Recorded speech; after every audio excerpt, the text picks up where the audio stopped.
সম্প্রতি বাংলাদেশে কিছু বিরাট ঘটনা ঘটে যাচ্ছে। আপনারা জানেন, বাংলাদেশে যেখানে এই এর কথা শুনলে বাংলাদেশের সাধারণ মানুষ যারা রাজনীতি সমাজনীতি সম্পর্কে যাদের ন্যূনতম ধারণা নেই, তারা এই এর কথা শুনলে আজকে ওঠে। সেই এর এজেন্ট ভারত থেকে বাংলাদেশে আসলো, যেটা কখনোই বাংলাদেশে এমন কোনো নিউজে আমরা গত 17 বছর কেন তার আগেও আমরা দেখিনি যে বাংলাদেশে এই এর এজেন্ট এসেছে এবং এটা ফলাও করে প্রকাশ করেছে। তাছাড়াও বাংলাদেশে কিছু খুব কাছাকাছি কিছু সময়ের মধ্যে কিছু অনেক বড় বড় পরিবর্তন ঘটে যাচ্ছে। আপনারা জানেন যে বাংলাদেশের স্বরাষ্ট্রমন্ত্রী সালাউদ্দিন আহমেদ, ওনাকে স্বরাষ্ট্র মন্ত্রণালয় থেকে অন্য মন্ত্রণালয়ে দেওয়া হয়েছে। যদিও সেই মন্ত্রণালয়টা অনেক বড়, কিন্তু এখানে প্রশ্ন থেকেই যাচ্ছে, হঠাৎ করে কেন স্বরাষ্ট্র মন্ত্রণালয় থেকে সালাউদ্দিন আহমেদকে সরানো হলো।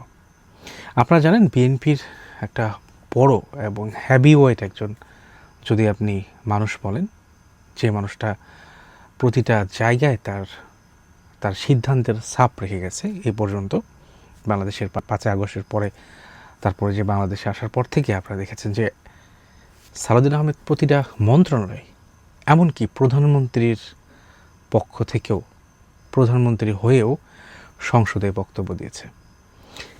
সেই সালাউদ্দিন আহমেদ বাংলাদেশের স্বরাষ্ট্র মন্ত্রণালয় থেকে হঠাৎ করে তাকে অন্য মন্ত্রণালয়ে স্থানান্তর করা বা বদলি করা, এটা কিন্তু সাধারণ বিষয় বলে বাংলাদেশের মানুষ মনে করে না, এবং এটা রাজনীতির মধ্যেও যারা রাজনীতি নিয়ে কথা বলে, বিশ্লেষণ করে, তারা এটা মনে করছে না। তো এই একের পর এক ঘটনাগুলো বাংলাদেশের মানুষকে ভাবিয়ে তুলেছে। আপনারা জানেন যে বাংলাদেশে প্রতিটা জায়গায় একটা অস্থিরতা চলে আসছে। বাংলাদেশে যে গ্যাসের যে অবস্থা, তার চেয়ে বড় ব্যাপার হচ্ছে বাংলাদেশে বিদ্যুৎ। সারা বাংলাদেশে এমন একটা অবস্থা যে বিদ্যুৎ, যেখানে 12 ঘন্টার মধ্যে হয়তো 4 ঘন্টাও বিদ্যুৎ পাওয়া যাচ্ছে না, যেখানে পাওয়া গেলেও 4 ঘন্টার মধ্যে সেখানে হয়তো বা 2 ঘন্টা ব্রেক দেওয়া হচ্ছে। এই ঘটনা বাংলাদেশে কিন্তু নতুন না, কিন্তু এই 5 আগস্টের পরে যে ঘটনা প্রবাহ এবং রাজনৈতিক পট পরিক্রমা এবং যে পরিবর্তনের পরে যে ঘটনাগুলো ঘটছে, এটাকে স্বাভাবিকভাবে সাধারণ মানুষ নিতে পারছে না। অনেকে চিন্তা করছে যে 17 বছর যেহেতু একটা সরকার যেখানে চেপে বসেছিল, যেখানে উন্নয়নের নামে বিভিন্ন টাকা পয়সা হরিলুট করা হয়েছে, বিভিন্ন দেশে পাচার করা হয়েছে, সেই কারণে হয়তো আমাদের বিভিন্ন সেক্টরে প্রভাবগুলো পড়ছে। এটা সাধারণভাবে এটা আমরা চিন্তা করছি, কিন্তু এই চিন্তা কিন্তু আমাদের বাংলাদেশকে এগিয়ে নেওয়ার জন্য এবং এটা ভবিষ্যতের জন্য এবং টেম্পোরারি হয়তো চিন্তা করতে পারেন, কিন্তু স্থায়ীভাবে এটাকে যদি কন্টিনিউ হতে থাকে, এই বাংলাদেশের সরকার এবং বাংলাদেশের যেই পরিস্থিতি, সেখানে সরকারকে মানুষ সহজভাবে মেনে নেবে না। আপনারা জানেন যে বিদ্যুৎ যে বিলের যে অবস্থা, এমনিতেই বিদ্যুৎ নাই, তার মধ্যে বিদ্যুতের যে প্রেশার মানুষের মাথার উপর চেপে বসছে, এটা কিন্তু সহজভাবে বাংলাদেশের মানুষ নিতে পারছে না। আপনারা চিন্তা করেন, বাংলাদেশে গ্রামে যেমন একটা বাচ্চা বেড়ে ওঠে, একটা শহরেও একটা বাচ্চা বেড়ে ওঠে, কিন্তু দেখেন আপনি শহরের ক্ষেত্রে, গুলশান বর্ণালীর ক্ষেত্রে সবাই যেখানে শান্তিতে ঘুমাতে পারছে, কিন্তু বাংলাদেশের যে প্রত্যন্ত গ্রাম, সেখানে তো একটা বাচ্চা, সেখানে একটা মা, সেখানে একটা গর্ভবতী মার সুন্দরভাবে শান্তিতে ঘুমানো অধিকার আছে, কিন্তু সেটা হচ্ছে না। আপনারা রিসেন্ট শুনেছেন বাংলাদেশের যে বিদ্যুৎ ও জ্বালানি মন্ত্রী, উনি বলেছেন যেভাবে আমাদের সহ্য করা ছাড়া আর কোনো পথ নাই।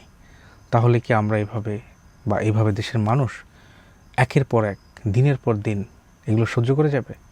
কোনোভাবে না। হয়তো এক সময় মানুষের যেই সীমা যেটা অতিক্রম হয়ে যায়, ধৈর্যের মাত্রা যদি অতিক্রম হয়ে যায়, মানুষ কিন্তু আর থেমে থাকবে না। বাংলাদেশের এই রাজনীতি এখন যে উত্তপ্ত অবস্থায় যে হতে যাচ্ছে, বাংলাদেশের রাজনীতির পরিস্থিতি যে ভবিষ্যতে খুব খারাপ একটা অবস্থানে বা এটা প্রায় চলে আসছে, এটা কিন্তু অনেকে আঁচ করতে পারছে। আপনারা জানেন যে বাংলাদেশের যে সাবেক প্রধানমন্ত্রী শেখ হাসিনা, এখন উনি আছে ইন্ডিয়াতে। ইন্ডিয়া থেকে উনি আসার জন্য ডিসেম্বরে অলরেডি ডিক্লারেশন দিয়েছে, কিন্তু এখানে একটি রাজনীতির বড় একটা খেলা এখন জমে উঠেছে। কারণ আপনারা এই রয়ের এজেন্ট, বাংলাদেশে আসা এবং ইন্ডিয়ার যে হাইকমিশনার তার সাথে প্রধানমন্ত্রীর সাথে যে তার আলোচনা, এটা কোনোভাবে স্বাভাবিকভাবে দেখার সুযোগ নাই। যেমন বাংলাদেশে ডিসেম্বরে বাংলাদেশের সাবেক প্রধানমন্ত্রী আসতে যাচ্ছে, তেমনটি বাংলাদেশের প্রধানমন্ত্রী উনিও চাচ্ছে ওনাকে ওই দেশ থেকে নিয়ে আসার। শেখ হাসিনা মনে করছে যে জোরপূর্বক না যেয়ে সহজভাবে ডিক্লারেশন দিয়ে যাওয়া অনেক ভালো, কারণ উনি বাধ্য হয়ে যাচ্ছে। অনেকটাই এমন। তাহলে বাংলাদেশে যদি ডিসেম্বরে বা ডিসেম্বরের পরে সাবেক প্রধানমন্ত্রী চলে আসে, তাহলে বাংলাদেশের পরিস্থিতি বা রাজনৈতিক পরিস্থিতি কী হতে পারে এটা আপনারা স্বাভাবিকভাবেই বুঝতে পারছেন যে বাংলাদেশের এখন যেই সিচুয়েশন, এখন যে নাজুক অবস্থা, সেটাকে আরও উস্কে দেওয়ার জন্য একটা অ্যাসেট জোগাড় হয়ে যাবে। যেভাবে হোক হয়তো উনি আসলে ওনাকে জেলে যেতে হবে, ওনাকে আইনের শরণাপন্ন হতে হবে, আইনের আশ্রয়ে যেতে হবে, আইনের মাধ্যমে যেতে হবে, কিন্তু সেটাই বড় কথা না। বাংলাদেশের আওয়ামী লীগের যে সমর্থক বাংলাদেশে মোটেই কম না। বাংলাদেশে মোটেই আওয়ামী লীগের সমর্থক অন্ধভক্ত কম না। তারা অন্যায়, অবিচার, রাহাজানি কিছুই বোঝে না, ওনারা বোঝে আওয়ামী লীগ। সেই মানুষগুলোকে আপনি কীভাবে থামাবেন? ঠিক আগুনে ঘি ঢালার মতো অবস্থা বাংলাদেশে তৈরি হতে যাচ্ছে।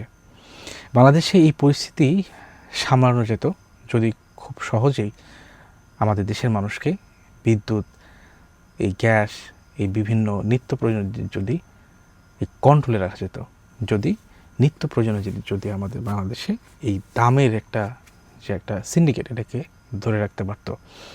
কিন্তু দুঃখজনক হলো সত্য, বাংলাদেশের এই পর্যন্ত কোনো মন্ত্রী আমাদের এই কোনো সেক্টরেই সঠিকভাবে তারা হতে চেষ্টা করেছে, কিন্তু সঠিকভাবে কোনো কিছু তারা মেনটেন করতে পারেনি, ধরে রাখতে পারেনি।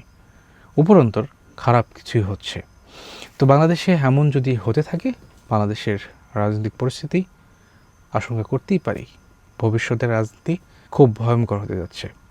এই জন্য বাংলাদেশের এখনই সময়, বাংলাদেশের সরকার, বিরোধী দল তাদের দুইজনের সমন্বয়ে বাংলাদেশ ঠিক করার জন্য একে অপরের দোষারোপ না করে তাদের সামনে একটা বড় চ্যালেঞ্জ, এই দেশটাকে আবারও সে আগের জায়গায় না নিয়ে যেয়ে ঠিক সোজা পথে, ভালো পথে নিয়ে যাওয়ার একটা পরিকল্পনা করা উচিত বলে আমি মনে করি ব্যক্তিগতভাবে, এবং বাংলাদেশের মানুষেরা মনে করে। তো বাংলাদেশের রাজনীতি যেন খারাপ পর্যায়ে না যায়, যেন সঠিক পথে থাকে, সেই আশাই করতে পারি। কিন্তু দিন শেষে হয়তো এটা সুখকর হবে না বলে আশঙ্কা করা যায়।